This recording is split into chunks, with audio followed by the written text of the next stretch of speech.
Socialism आलमी तौर पर कामयाबी की तरफ जा रहा है।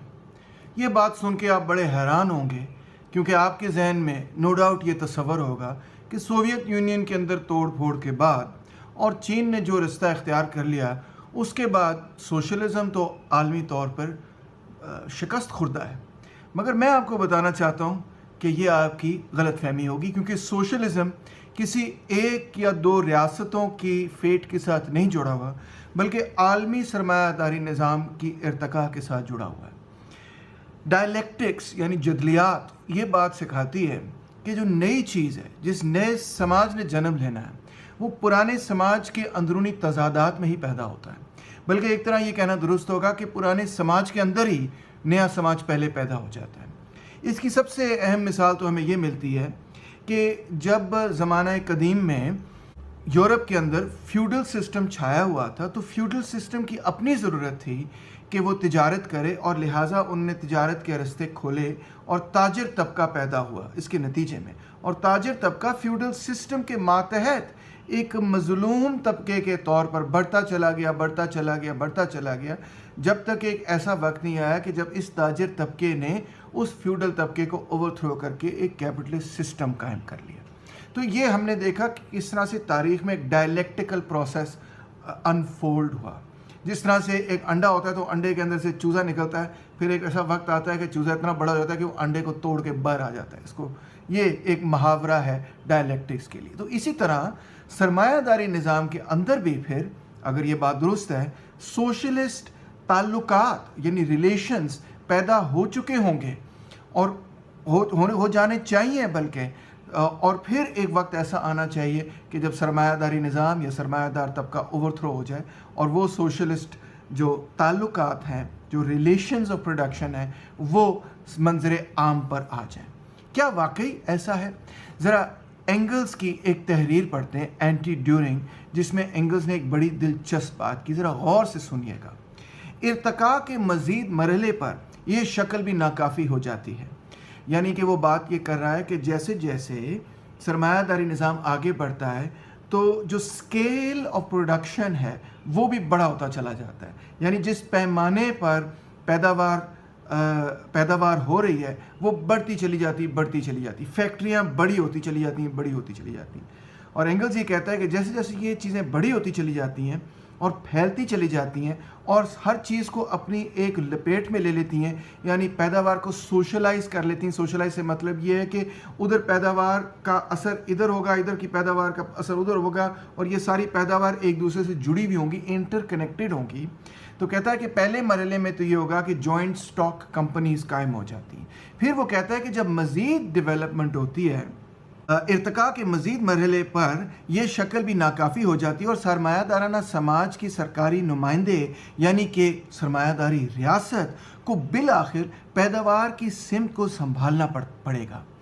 यानी कि दिलचस्प बात है कि जैसे जैसे पैदावार बढ़ती चली जाती है तो सरमायादारों की रियासत को सरमायादारी निज़ाम को या पैदावार को संभालना पड़ता है। रियासती अमलाक में तब्दीली की ये सूरत सबसे पहले बाहमी राब्ते और मौसलात की अजीम इदारों में महसूस की जाती है। Post office, telegraph, railway. यानी सबसे पहले पोस्ट ऑफिस, टेलीग्राफ, कम्युनिकेशंस और रेलवे ट्रांसपोर्टेशन के अंदर हम देखते हैं कि रियासत जो है इन सेक्टर्स को टेक ओवर करना शुरू करती है। यानी पहले ये सेक्टर्स निजी हुआ करते थे, प्राइवेट हुआ करते थे, मगर अब ये इतने बड़े पैमाने पर फैल चुके हैं कि रियासत की ज़रूरत बन गई है कि ये निजी ना रहें बल्कि ये रियासत के अपने कब्ज़े में आ जाए। अगर बहरान ज़्यादा जदीद पैदावारी कुव्वतों को संभालने के लिए बुर्जुआजी की नाअहली को ज़ाहिर करते हैं, बुर्जुआजी से मुराद सरमायादार तबका, तो पैदावार और तकसीम के लिए बड़े इदारों का मुश्तरका स्टॉक कंपनियों और रियासती अमलाक में तब्दील होना जाहिर करता है कि बुर्जुआजी इस मकसद के लिए कितनी गैर ज़रूरी है। यानी कि जैसे जैसे रियासत सरमायादारी निज़ाम के अंदर ही टेक ओवर करना शुरू कर जाती है इन मुख्तलिफ फंक्शंस को, तो उसके साथ साथ सरमायादार तबका एक तरह से बेकार होना शुरू हो जाता है, उसकी ज़रूरत ही नहीं होती। क्यों? क्योंकि सरमायादार तबके के तमाम समाजी काम अब तनख्वाहदार मुलाजमीन अंजाम देते हैं। Very interesting. यानी कि जो चीज़ें पहले कैपिटलिस्ट करता था, रेलवे चलाता था, ट्रांसपोर्ट, ये वो, अब वो रियासत कर रही है। और रियासत में तो कोई सरमायादार नहीं है सच, अगरचे रियासत अमूमी तौर पे सरमायादारों की है, मगर जो लोग उसको चला रहे हैं वो अब सरमायादार नहीं है, बल्कि वो तो उसको एक तनख्वाहदार मजदूर के तौर पे उसके अंदर है, मुलाजमीन के तौर पे काम कर रहे हैं और वो उसको चला रहे हैं। एंगल्स कहता है सरमायादार का इससे बढ़कर कोई और समाजी काम नहीं होता कि वो मुनाफे को जेब में डाले, कूपन फाड़ दे और स्टॉक एक्सचेंज में जुआ खेले, जहां मुख्तलिफ सरमायादार अपने सरमाए को एक दूसरे से लूटते हैं। तो यानी कि अब जब स्टेट मोनोपोली कैपिटलिज्म पैदा हो जाता है, यानी रियासत जो है वो तकरीबन टेक ओवर कर जाती है इन बहुत अहम इदारों को, सरमायादारों की अपनी रियासत, तो सरमायादार का सिर्फ काम ये बच जाता है कि वो कूपन जो है वो क्लिप करे, वो स्टॉक एक्सचेंज पे पैसे फेंके और कोशिश ये करे कि भाई उसका पैसा मेरे पास आ जाए, मेरा पैसा किसी और के पास ना जाए, उस पर वो जुआ खेलना शुरू कर देता है। यानी उसका डायरेक्ट पैदावार में किरदार कम हो जाता है, पैदावार आहिस्ता आहिस्ता रियासत टेक ओवर कर लेती है, उसका पैदावार में किरदार कम होता जाता है और वो एक तरह से बेकार हो जाता है। और एंगल्स ये कहने की कोशिश कर रहा है कि दर हकीकत ये सारी चीज़ सोशलिज्म की तरफ धकेलती है समाज को। ओए हुए हुए, कितनी इंटरेस्टिंग बात है। यानी कि वो ये कह रहा है कि सरमायादारी निज़ाम के अंदर जैसे जैसे रियासत फैलती चली जाती है, बढ़ती चली जाती है, तो दर हकीकत वो रियासत जो ताल्लुकात और पैदावार पैदा कर देती है, पैदावारी अमल में जो इंसानी ताल्लुकात पैदा करती है, वो दर हकीकत सोशलिस्ट ताल्लुकात हैं। सिर्फ फ़र्क ये कि अभी सियासी इक़्तिदार सरमायादारों का ही कायम होता है, और जब सरमायादारों का सियासी इक़्तिदार ख़त्म हो जाएगा तो पैदावार के एतबार से पहले ही फोर्सेस ऑफ प्रोडक्शन में, यानी पैदावारी कुव्वतों में वो तब्दीली आ चुकी है जो कि सोशलिज्म की बुनियाद है। यानी स्टेट मोनोपोली कैपिटलिज्म सोशलिज्म की पैदावारी रिश्तों को सरमायादारी निज़ाम के अंदर अंदर ऑलरेडी पैदा कर चुका होता है। कितनी दिलचस्प बात है। अच्छा जी, ये तो बहुत बड़ा दावा है।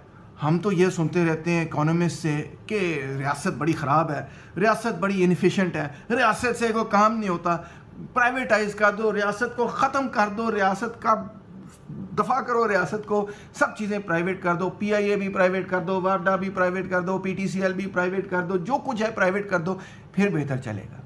क्या तारीख़ी एतबार से ये बात दुरुस्त है कि सरमायादारी निज़ाम, जो एंगल्स कह रहा है कि निजी मलकियत से और या निजी फ्री मार्केट इकोनॉमी से स्टेट मोनोपोली कैपिटलिज्म की तरफ जा रहा है, या न्यो लिबरल्स की बात दुरुस्त है कि नहीं नहीं नहीं नहीं, कभी कभार तो ऐसे होता होगा, मगर बेसिकली फ्री मार्केट इकोनॉमी ही बेहतर है।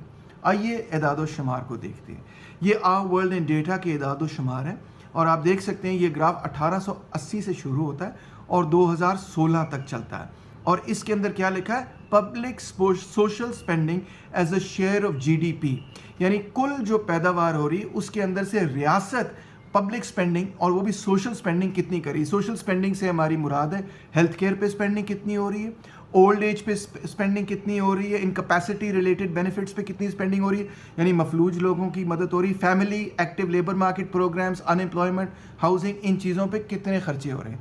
आइए ज़रा ग्राफ को देखते हैं। सबसे पहले हम ग्राफ देखेंगे उन मुल्कों का जो कि तरक्की याफ्ता मुल्क हैं, France, Italy, Sweden, Greece, Germany, Japan, Netherlands, United Kingdom, United States, Australia, Canada. Graph आपके सामने आपको नज़र आ रहा है कि ओवरऑल जो ट्रेजेक्ट्री है कैपिटलिज्म की, ये एडवांस कैपिटलिस्ट कंट्रीज़ हैं, ठीक है। जो ओवरऑल ट्रेजेक्ट्री है वो ये है कि रियासत की पब्लिक स्पेंडिंग बढ़ती चली जा रही, बढ़ती चली जा रही, बढ़ती चली जा रही। और ख़ास तौर पे आप देख सकते हैं वर्ल्ड वॉर 2 से पहले, यानी 1940 से पहले और 1940 के बाद कितनी बड़ी तब्दीली। 1960s के बाद तो ग्राफ रुकता ही नहीं है, ऐसे ऊपर जा ही जा रहा है, जा ही जा रहा है, जा ही जा रहा है, और ये पीछे नहीं हट रहा। यानी ओवरऑल जो एडवांस कैपिटलिस्ट कंट्रीज़ हैं उनमें जो टेंडेंसी है और ट्रेजेक्ट्री है, ग्रोथ की डेवलपमेंट है, वो यही है कि रियासत और बड़ी होती चली जा रही, बड़ी होती जा रही, और ज़्यादा बड़ा हिस्सा समाजी पैदावार का अपनी गिरफ्त में ले रही है। मिसाल तौर पे फ्रांस, जिसका ग्राफ इस वक्त सबसे ऊंचा नज़र आ रहा है आपको, उसमें 35% से ज़्यादा पब्लिक सोशल स्पेंडिंग हो रही। उससे नीचे है Italy, Sweden, Greece, Germany, Japan, Netherlands, United Kingdom, United States, Australia and Canada. तो कनाडा जिसकी लोएस्ट है इनफैक्ट, वो भी 15-16% से ऊपर है। अच्छा, ये टोटल स्पेंडिंग नहीं है, ये सिर्फ पब्लिक स्पेंडिंग है। और आप देख सकते हैं इसमें दो चीज़ें वाज़ेह हो जाती हैं। पहली चीज़ तो ये कि ओवरऑल स्पेंडिंग भी बहुत ज़्यादा है, पब्लिक स्पेंडिंग भी बहुत ज़्यादा है, और जितनी कंट्री एडवांस होती है उतनी ज़्यादा रियासत उसकी बड़ी होती है। मिसाल तौर पे मैं आपको डाटा देता हूँ, इंडिया के अंदर हुकूमत जो है, रियासत जो है, वो $1800 पर कैपिटा खर्च करती है अपने लोगों पर जब एक साल में, जबकि नॉर्वे की हुकूमत एक साल में $30,000 अपने हर सिटीजन पर खर्च करती है। जितनी एडवांस कैपिटलिस्ट कंट्री है उतना ही ज़्यादा खर्चा होगा। एक और आपको शॉकिंग स्टेटिस्टिक बताता हूँ। अभी तो मैंने सिर्फ पब्लिक स्पेंडिंग की बात की, आइए मैं ओवरऑल गवर्नमेंट स्पेंडिंग का स्टेटिस्टिक आपके साथ शेयर करता हूँ। फिनलैंड से शुरू करते हैं। 53.5% उनकी इकोनॉमी गवर्नमेंट के कंट्रोल में। Belgium 52%, Denmark 51%, Italy 49%, Sweden 48%, Norway 48%। यानी ये तो वो मुल्क हैं जिनको हम हर वक्त मिसाल देते हैं कि जी स्कैंडिनेवियन सोशलिज्म बड़ा अच्छा है। यानी आधी इकोनॉमी रियासत के डायरेक्ट कंट्रोल में। 50% या 50% से ज़्यादा इकोनॉमी भी। सबसे लोएस्ट फिगर यहाँ पे है अमेरिका का, वहाँ पर भी 35% इकोनॉमी हुकूमत के अपने कंट्रोल में। आप कहेंगे ये तो बड़ी दिलचस्प बात है, तो पाकिस्तान में क्या स्टेटिस्टिक है, हमारा साथ क्या हाल है। तो आए ज़रा लेस डेवलप्ड कंट्रीज़ को देखते हैं और हमें नज़र ये आता है कि जैसे ही हम डेवलप्ड कंट्रीज से लेस डेवलप्ड कंट्रीज़ पे आते हैं तो वहाँ पे स्टेटिस्टिक बिल्कुल चेंज हो जाता है।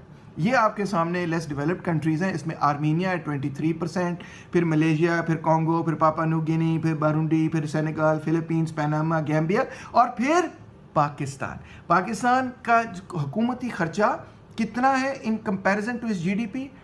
ये 2019 के स्टेटिस्टिक्स हैं, 22%। कितनी दिलचस्प बात है, हम 22% खर्च करते हैं और जो हमसे गरीब मुल्क हैं, हमसे भी ज़्यादा गरीब मुल्क हैं, जिस तरह कॉन्गो डेमोक्रेटिक रिपब्लिक है, वहाँ 11% सिर्फ हुकूमत जो है वो कंट्रोल करती है। यानी कि जितनी कैपिटलिस्ट कंट्री एडवांस होगी उतनी उसकी रियासत ना सिर्फ बड़ी होगी बल्कि उसकी रियासत तनासब के हिसाब से भी अपने समाज में उसकी इकोनॉमी के ऊपर उतनी ही ज़्यादा हावी होगी। जितनी इकोनॉमी पीछे होगी, जितनी इकोनॉमी बैकवर्ड होगी, वहाँ पे रियासत भी उतनी छोटी होगी, ना सिर्फ ओवरऑल छोटी होगी मगर तनासब के एतबार से भी अपनी सोसाइटी में छोटी होगी। यानी रियासत को बड़ा करना ये या रियासत का बड़ा होना ये पसमानदगी की निशानी नहीं है बल्कि ये तरक्की की निशानी। और रियासत का पीछे जाना एक्चुअली कैपिटलिस्ट डेवलपमेंट जो हो रही है, नेचुरल एवोल्यूशन उसकी है, उसको रिवर्स करने के बराबर है। नियो लिबरल इकोनॉमिस्ट ये बात नहीं मानेंगे मगर डेटा आपके सामने। आए इसी डेटा को मैप की शक्ल में देखते हैं। हाँ, मैप की शक्ल में देखते हैं। अब ये मैप आपके सामने, सबसे पहले तो यहाँ पे कुछ ग्रे एरियाज़ हैं। ग्रे एरियाज़ को आप इग्नोर कर दें क्योंकि वो कह रहे हैं हमारे पास इसके हवाले से डेटा नहीं है, इसलिए हम नो डेटा है। जो भी ग्रे एरिया है वो उसके हवाले से नो डेटा। और जो गाढ़े एरियाज़ हैं वहाँ पे आप देखें कि 45-50% गवर्नमेंट कंट्रोल करती है इकोनॉमी पर। तो क्या नज़र आता है जनाब कि सबसे हेवीली गवर्नमेंट कंट्रोल्ड इकोनॉमीज़ कौन सी हैं? स्टेट कंट्रोल्ड इकोनॉमीज़ वो हैं जो सबसे ज़्यादा कैपिटलिस्टिकली एडवांस्ड हैं। यूरोप आपको पता है वहीं पे कैपिटलिज्म शुरू हुआ, वहीं पे कैपिटलिज्म सबसे ज़्यादा एडवांस्ड है। तो कैपिटलिस्ट डेवलपमेंट आप वहाँ पे देखें कि यूरोप के अंदर सबसे गाढ़े रीजन्स हैं और ख़ास तौर पे स्कैंडिनेवियन कंट्रीज़ वगैरह के अंदर, फ्रांस के अंदर आपको सारा नज़र आ रहा है। खुद ग्राफ आपके सामने, इटली के अंदर कितना हैवी गवर्नमेंट इंटरवेंशन है। फिर उसके बाद आप देखते हैं अफ्रीका की ग्राफ की तरफ देखें। दिलचस्प बात यह है कि पूरे अफ्रीका में जो सबसे ज़्यादा एडवांस कैपिटलिस्ट कंट्री है वो है साउथ अफ्रीका और वहाँ पे भी आप देख रहे हैं कि गाढ़ा ब्लू कलर आपको नज़र आ रहा है। उसके बाद आप अमेरिकन कॉन्टिनेंट को देख सकते हैं कि मैक्सिको जो है वो ग्रीन है मगर यूनाइटेड स्टेट्स ऑफ अमेरिका जो है वो ब्लू है, जिसका मतलब ये है कि यूनाइटेड स्टेट्स ऑफ अमेरिका में हुकूमत के पास ज़्यादा कंट्रोल है अपनी इकोनॉमी के ऊपर, ज़्यादा बड़ा हिस्सा स्टेट सेक्टर के कंट्रोल में है और मैक्सिको इनफैक्ट ज़्यादा फ्री मार्केट इकोनॉमी। कितनी शॉकिंग बात है। इसी तरह आप देख सकते हैं कि ब्राज़ील में ज़्यादा बड़ा स्टेट सेक्टर है और बाकियों के अर्जेंटीना वगैरह के अंदर कम है। आप समझ ये आती है इस बात से कि मैं जैसे पहले भी कह रहा था, जितनी जो इकोनॉमी एडवांस्ड होगी उतना ही ज़्यादा रियासत का उस इकोनॉमी पर कंट्रोल होगा। ये कैपिटलिस्ट डेवलपमेंट की नेचुरल ग्रोथ है। आए इस चीज़ को एक ग्राफ पे रखते हैं और देखते हैं कि क्या इसमें कोई कोरिलेशन हमें मिलती है या नहीं मिलती।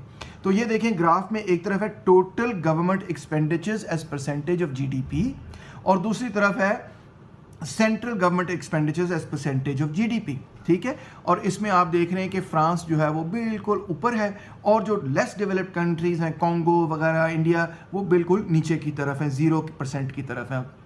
इस बॉटम लेफ्ट कॉर्नर पे। इससे भी ये साबित होता है कि जितनी कंट्री एडवांस होती उसका स्टेट सेक्टर उतना ही बड़ा होता है।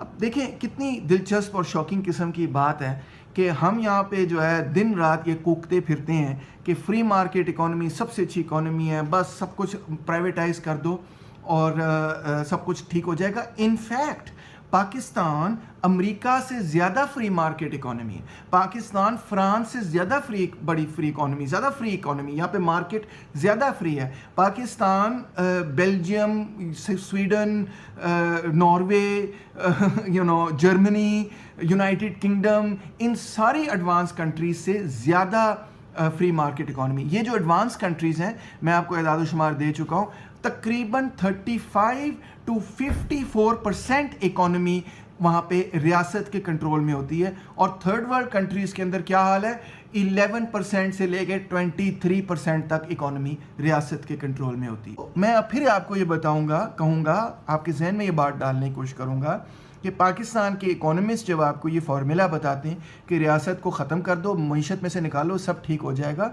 तो दर हकीकत ये फार्मूला उन्होंने उन लोगों से सीखा है जो सरमाए की राह को दुनिया के अंदर हमवार करना चाहते हैं। और इस मकसद के लिए वो थर्ड वर्ल्ड कंट्रीज़ को ये कहते हैं कि आप अपनी रियासतें ख़त्म कर दें, कम कर दें, कमज़ोर कर दें, इकोनॉमी में से निकाल दें, ताकि हमारा सरमाया आ सके और जा सके और हम फ्री ट्रेड कर सकें। मगर उनकी अपनी रियासतें जो हैं ना सिर्फ मजबूत हैं बल्कि अपनी इकोनॉमी पर भी ग्रो कर रही हैं और दुनिया पर भी ग्रो कर रही हैं और अपनी हाकमियत कायम कर रही हैं। तो दैट इज़ द रियलिटी। अब देखें, आखिर में ये कहूँगा कि जैसे जैसे स्केल ऑफ प्रोडक्शन बढ़ता चला जाता है, वैसे वैसे जैसे एंगल्स ने कहा, रियासत की मजबूरी बन जाती है कि मईशत को मैनेज करने के लिए, पैदावार को मैनेज करने के लिए, कि वो इन चीज़ों को मंडी के सुपुर्द ना करे बल्कि ख़ुद अपने कंट्रोल में ले। ये उसके लिए ख़ुद वाइटल बन जाता है। हम इससे सबक नहीं सीख रहे इस पूरी तारीख से, हम उल्टी गंगा बहाने की कोशिश कर रहे हैं या बहने की कोशिश कर रहे हैं, मगर ये दुरुस्त तरीका नहीं है। रियासत हैज़ टू ग्रो स्ट्रांग। मैं सिर्फ सोशलिज्म के एतबार से बात नहीं कर रहा, मैं तो ऑब्वियसली एक सोशलिस्ट हूँ, तो समझता हूँ कि यही सोशलिज्म का रास्ता है, मगर मैं ये भी कह रहा हूँ कि इवन कैपिटलिज्म के अंदर भी दो किस्म के कैपिटलिज्म है, एक फ्री मार्केट कैपिटलिज्म है और एक स्टेट मोनोपोली कैपिटलिज्म है। और इन दोनों का जब हम मुआवजा करते हैं, मुकाबला करते हैं, इन दोनों को आपस में देखते हैं, तो हमें नज़र ये आता है कि जो प्रिमिटिव फॉर्म ऑफ कैपिटलिज्म है वो फ्री मार्केट कैपिटलिज्म है। और जैसे जैसे कैपिटलिज्म इवॉल्व होता है तो वो स्टेट कैपिटलिज्म की तरफ जाता है, और state capitalism he final and आखिरी या हायर स्टेज ऑफ कैपिटलिज्म है, जो फिर वहाँ पे एक पॉलिटिकल रेवोल्यूशन के नतीजे में सोशलिज्म बन जाता है। इस बात पर सोचिए, गौर कीजिए, अपने सवाल प्लीज़ कमेंट्स में भेजिए। Thank you so much.